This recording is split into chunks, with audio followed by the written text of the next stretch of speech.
Hello everybody, and today I'm going to review another overrated Nintendo game, Kirby's Epic Yarn for the Nintendo Wii. Now, there isn't everything wrong with this game as I'm going to point out, but this game is pretty much trash for many reasons, and I'm going to show you why as I play this game. And of course, this is a Wii game, so you know what that means. There is shoehorned motion controls at one part of this game at least. But anyways, let's start the review, shall we? So, the premise of the game is that Kirby, or whatever his name is, gets thrown into the world of Yarn, and suddenly, instead of being Kirby, he suddenly finds himself as Klonoa. Because really, the game plays like a Klonoa ripoff, except much easier. While Klonoa requires skill, this doesn't.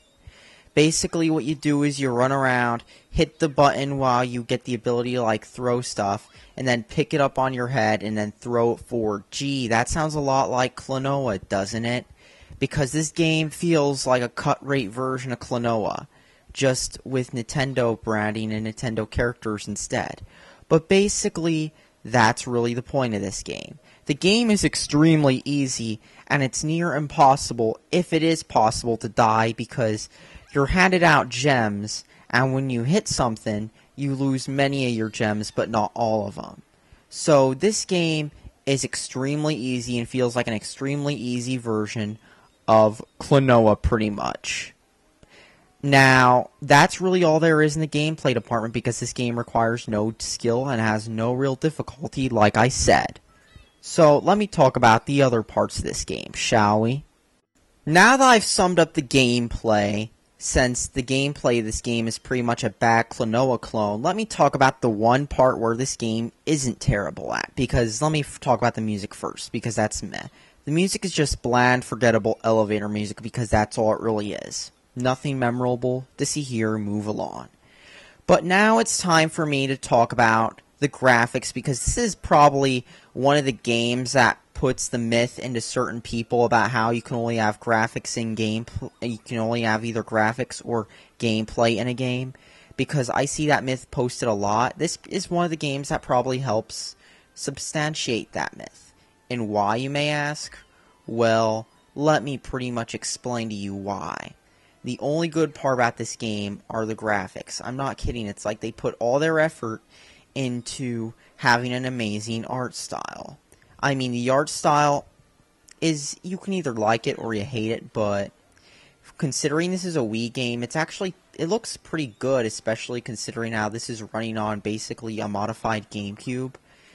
But, however, like I said, the gameplay is straight up trash. It's the same Kirby stuff, but like a Klonoa ripoff instead of Kirby. I mean, it's pretty easy and pretty boring, and it's just not really fun to play in the end. I mean, sure, if you're looking to see some amazing graphics, which you'll forget about in a week, this game might fit the bill, but if you're looking for a game to have fun with, I honestly wouldn't play this game, because this game is just the absolute most boring game I've ever played. Watching paint dry is more fun than this game, because the gameplay is literally a copy of Klonoa, but so much easier, without many of the things that make Klonoa good in the first place. So this game just flat out sucks. Honestly, I wouldn't buy this game. I'd save your money, and there are better games you could buy than Kirby Epic Yarn, because this game, like I said, the only good part is the graphics. If you want to look at amazing Yarn graphics, that's fine. If you want to have a fun game that is more fun than, say, watching paint dry, don't buy this game and save your money. Thanks for watching. Subscribe for more. And one last thing I thought I'd mention before I end the review. You cannot use a classic controller due to the shoehorned motion controls. Only Wii remotes. That is all. Thanks for watching.